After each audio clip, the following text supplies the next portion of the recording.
On the dark sides of the streets is where he keeps his face shameless and secreted. On the dark sides of the night is where he keeps his sleep interrupted by his intermittent struggles to let others sleep late and sleep late as he intervenes their sleep. On the dark sides of human hearts is where he keeps his intentions and attentions greedy and ready like Freddy for a massive attack. On the dark sides of the world is where he stands to forcibly keep some parts of the world saying no more any other words the next day. On the dark sides of the roads is where he passes when the whole world tries to pass through the right bright path.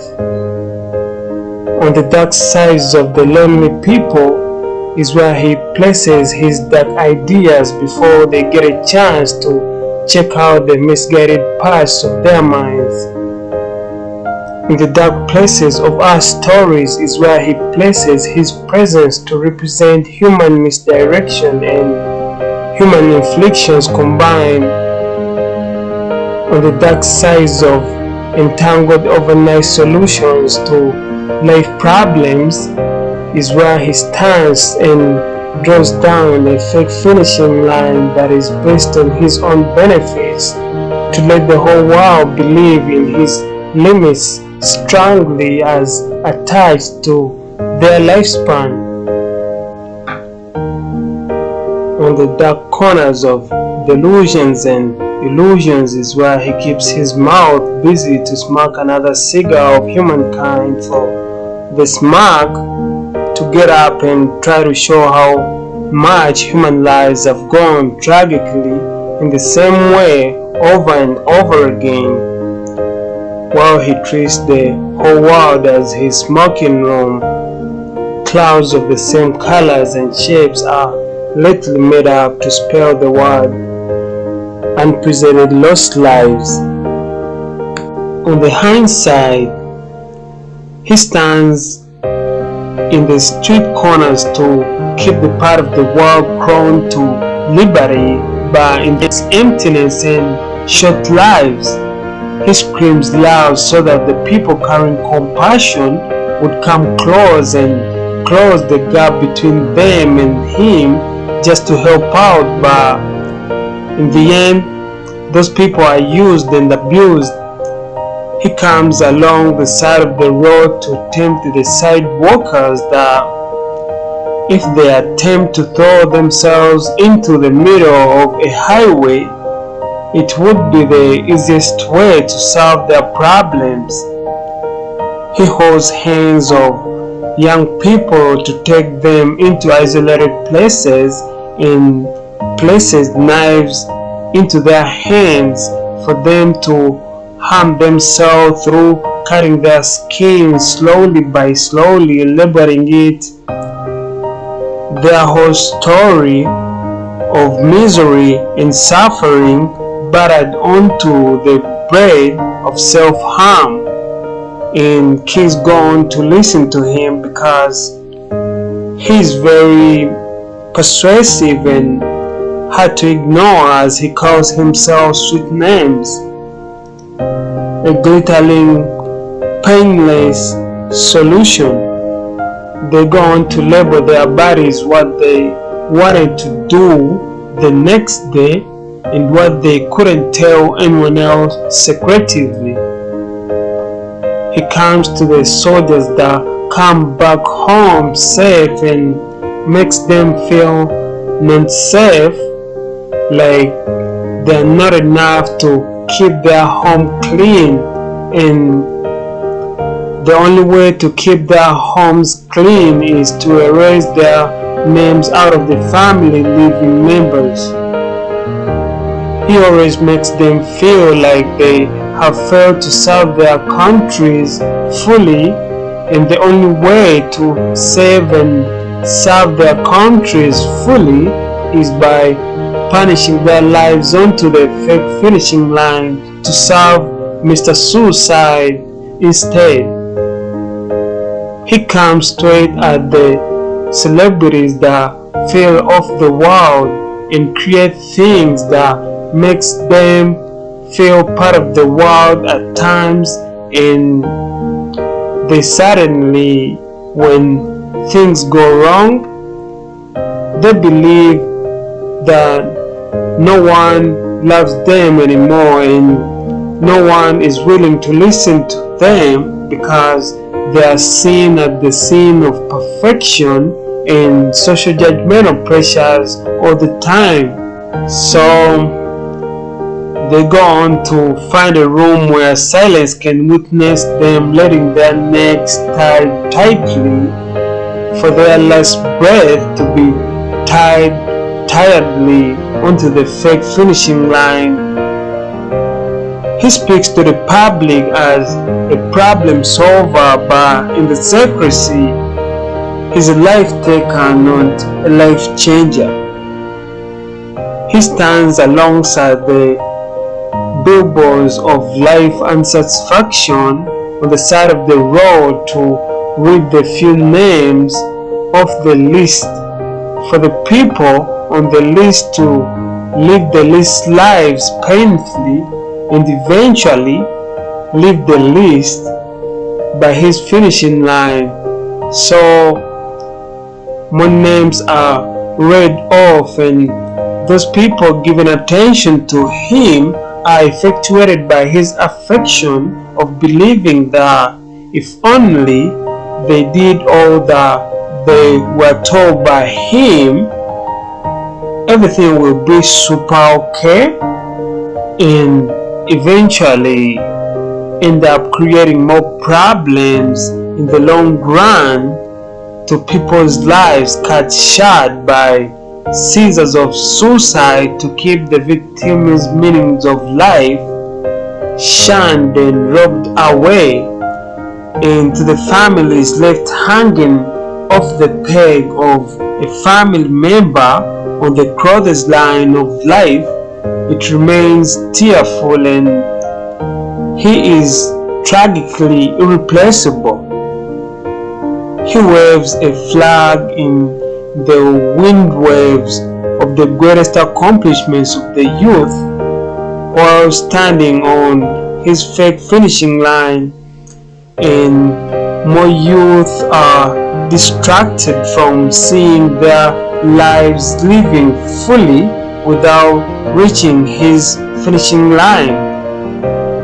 Some of them sadly hold on to solving problems by following his misdirection and end up stopping at his fake finishing line, thinking that it is the real finishing line of their lifetime. He comes to the depressed people on the train stations, stationing to wait for the train for them to stand a chance to offload their problems onto the commutation silence time. He goes on to show them a dead clock with its pointer ticking to is a death and end up ticking off their lives into short lives. They end up believing that their time is gone and the train has reached, so it's the right time for them to fall into the train path, and just seconds later their lives are taken by the train that was not trained to stop abruptly. And that's the way he claims to save people going through all kinds of emotional brokenness. He throws over his solutions like they are going to do it all for all kinds of people without any kindness. He is just having unsatisfaction for all the people that got stuck onto his forged up finishing line, and he doesn't mind how quick they lose their breath suddenly. He tells more employees that they are not enough to impress their employers, and they are not enough to even impress their lives too.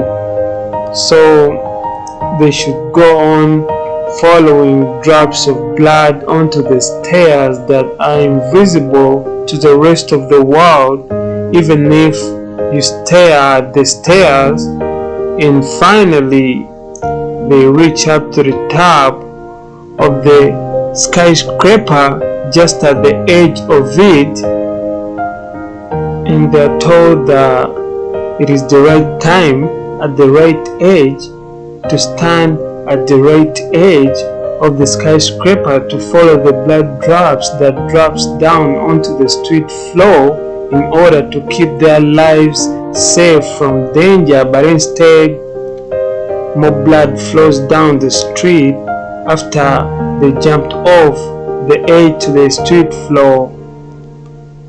He comes silently in the school bathroom mirrors to cause more errors to students' minds. He says to them persuasively, "Dude, listen. They're saying you're not enough in school. They say your grades are weak.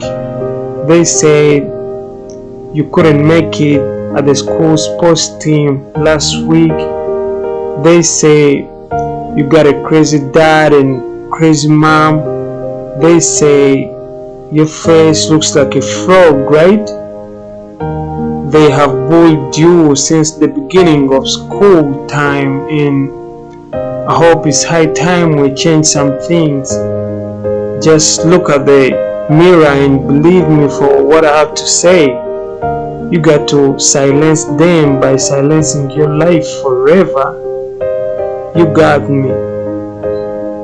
And more students will go on to read his signs and delusions and under his empty solutions, and in due course they pass the course and practice what he taught back in the day in the mirror, hence causing more youth to die young.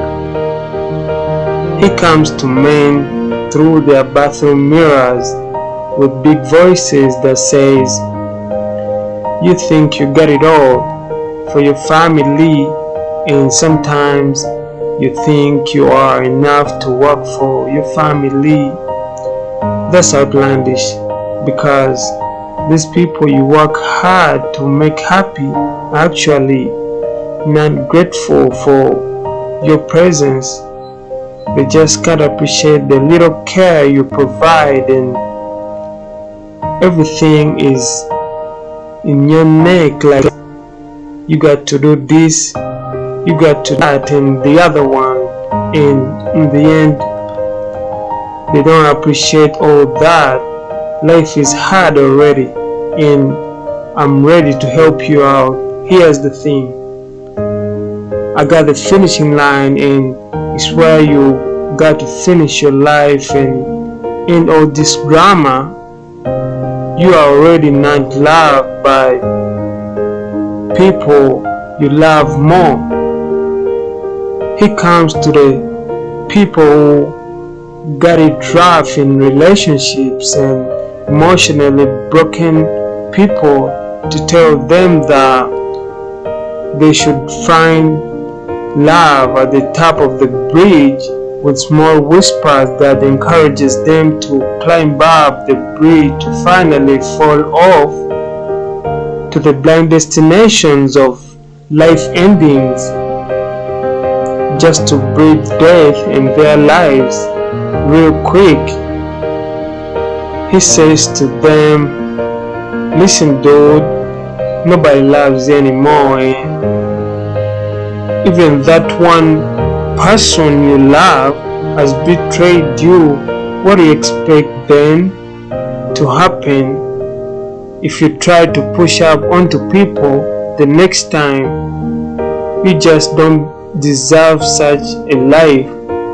I got to save you out of this messed up life by allowing you to run too fast up to the finishing line I created. So that's where I want you to stop and stop breathing. you will find happiness in the new world. He has already reached the women in whispering voices while they are trying to look into the mirror, saying that you already know how not good you have done on parenting, and you are not important, just like how your neighbor says. He has told beautiful females that they're not beautiful enough to deserve any breath anymore. He has made them feel like they are only full of imperfections and flaws that flaws in the flaws of life without any usefulness, and they should throw off their lives onto the finishing line by Mr. Suicide in order to be liberated by this embracing new world. And this has led to many beautiful females to cut their lives short just because they were made to feel not beautiful, not worthy living, not enough to be whatever they are trying to be, and not useful to the world. But with all his hideous actions that he causes towards humankind, he has always kept his face privately hidden behind the mask of solving problems. So I had to get my feet onto the ground and my breath slowed down to run too fast to catch him. I finally got a chance to snip the mask off his face and found more tattoos of human lost lives in the bigger numbers by suicide.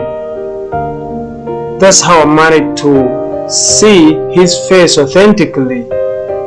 He is called Mr. Suicide, and his name is always underlined by self-heartlessness and human heartfulness. He has caused the increase of lost lives in the army more than those that die at the battlefields.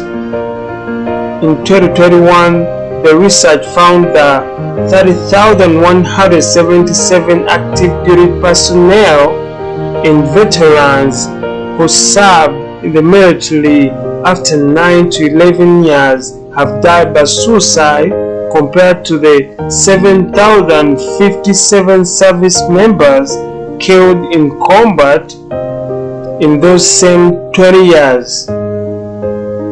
And the figures are shocking.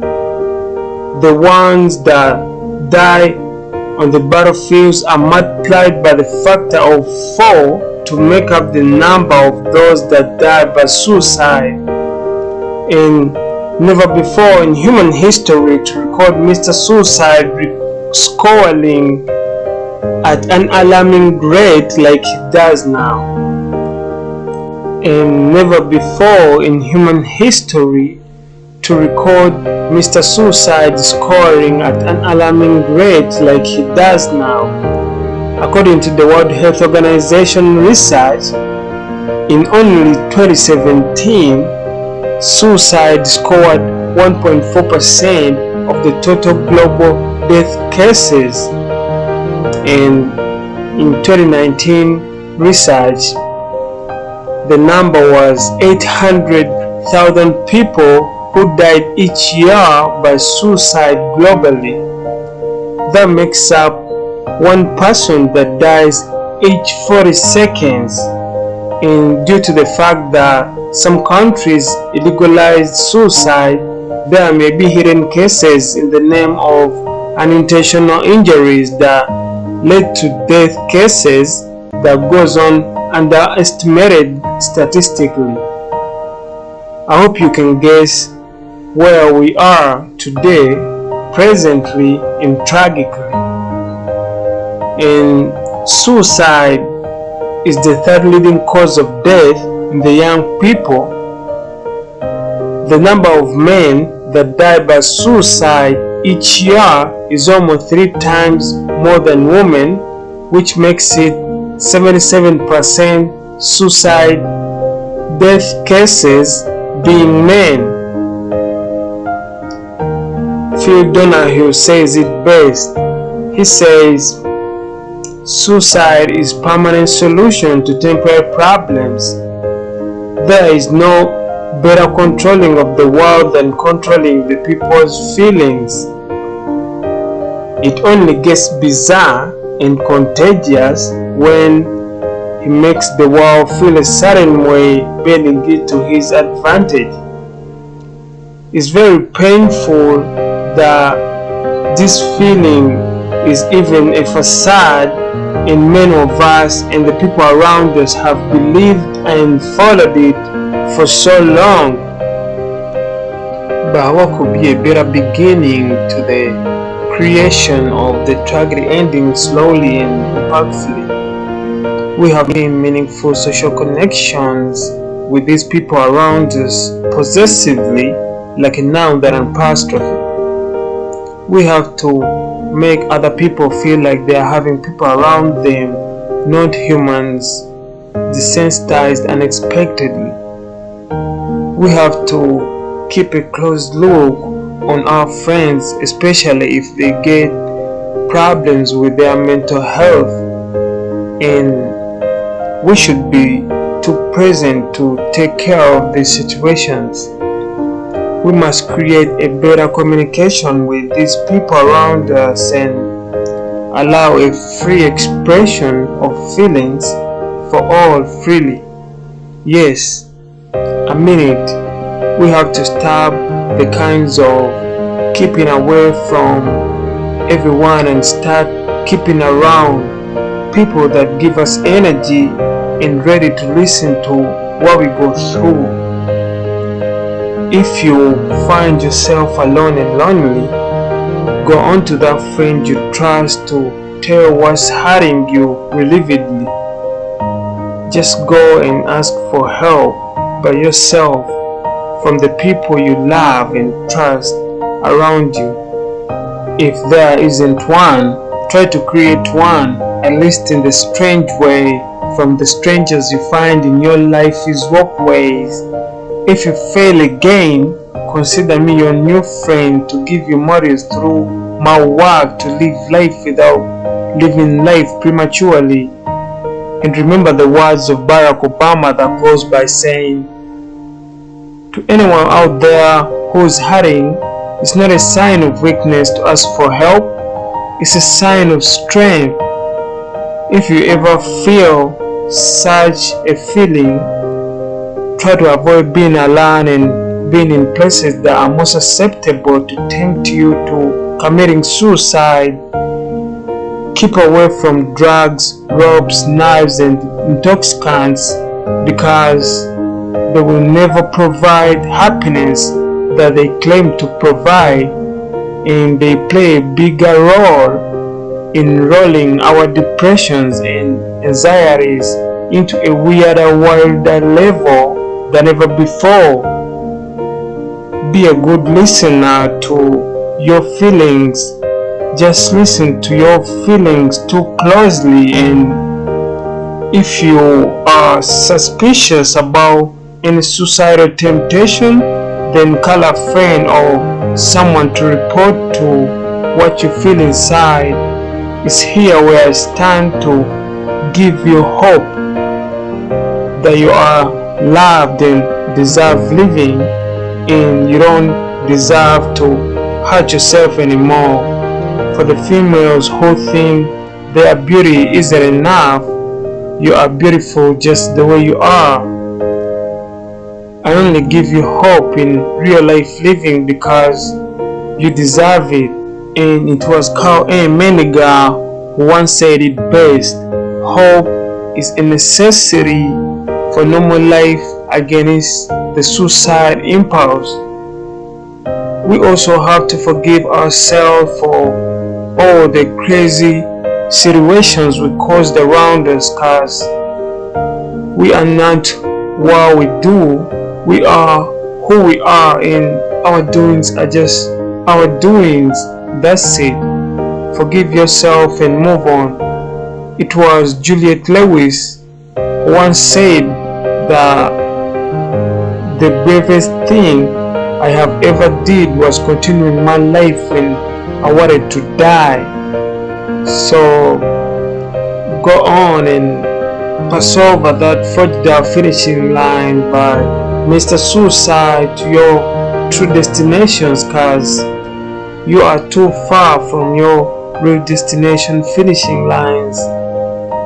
So don't be tricked by these facades painted thickly onto the fake finishing line at the side of your mind's eye.